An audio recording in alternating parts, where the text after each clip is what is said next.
আসসালামু আলাইকুম রহমতুল্লাহি ওয়া বারাকাতুহু নাহমাদুহু ওয়া নুসাল্লি আলা রাসূলিল কারীম আম্মা বাদ। ডিয়ার ফ্রেন্ডস, আশা করি প্রত্যেকেই ভালো আছেন।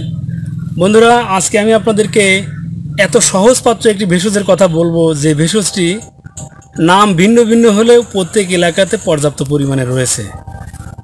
সাধারণত রুচিবর্ধক হিসেবে এটি ভর্তা, শরীরের বিষ ব্যথা দূরীকরণে এটি ব্যবহার করা হয়। সাধারণত কালো জিরে সহ বেশ কিছু মশলার সাথে এটি পিষে ভর্তা তৈরি করে খাওয়া হয়। তো বন্ধুরা, এর আরও স্পেশালিটি রয়েছে। একটি বিশেষ রোগের বিশেষ কার্যকারিতায় এটি ব্যবহার করা হয়। তো বন্ধুরা, আমি আপনাদেরকে একটি ভেষজকে দেখিয়েছি, সেটি হচ্ছে ঈশ্বরমূল, যেটি পোকামাকড়, বিষাক্ত সাপ কাটলে সাধারণত এটির পাতা সেবন করানো হয়। সেই সাথে আমি এখন যেটি আপনাদেরকে দেখাবো, এটির মূল ব্যবহার করলে বিষ ক্রিয়া দ্রুত দূরীভূত হয়। তো বন্ধুরা, আসুন সেই ভেষজটিকে দেখাচ্ছি। এই যে এটা উঠে। তো বন্ধুরা, এটি উত্তরবঙ্গের বিশেষ করে সিরাজগঞ্জ, পাবনাতে এটি খানমান বলা হয়। পাতা ভালো করে দেখে নিন। আর এটি নাটোরে এটিকে বলা হয় চৈতার্ব।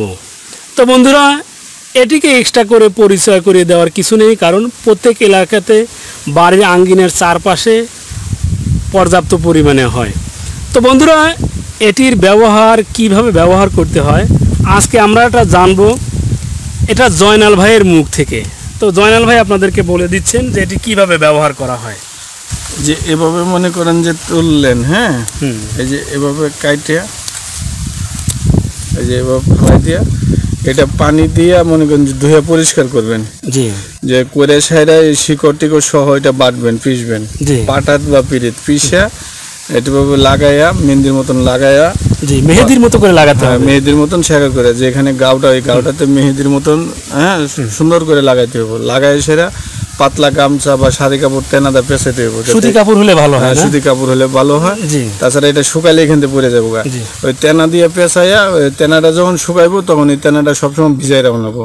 ভিজাই থাকলে যখন যত বিষ এখানে থাকুক আপনার 24 ঘন্টা, হ্যাঁ, ফাটে যাবো। আর 2 ঘন্টা 3 ঘন্টা পর পর এটা আবার লাগাইতে হবে। এটা উপর দিয়ে লাগাইতে হবে। তেনার উপর দেয় না? না, তেনাটা খুলে ওই যে আগে লাগালেন ওইটা তো উঠতো না। যেটা বলে লাগালেন এটা যখন বিষ না ফাটা পর্যন্ত এটা মনে করেন যে উঠতো না, ওইটার উপরে দিয়ে ফাটা যাবো, ওইটার উপরে দিয়ে দিব লাগবো।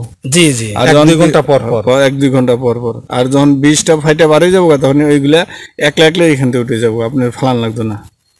যতক্ষণ বিষ থাকবে তখন টাইনাও তুলতে না।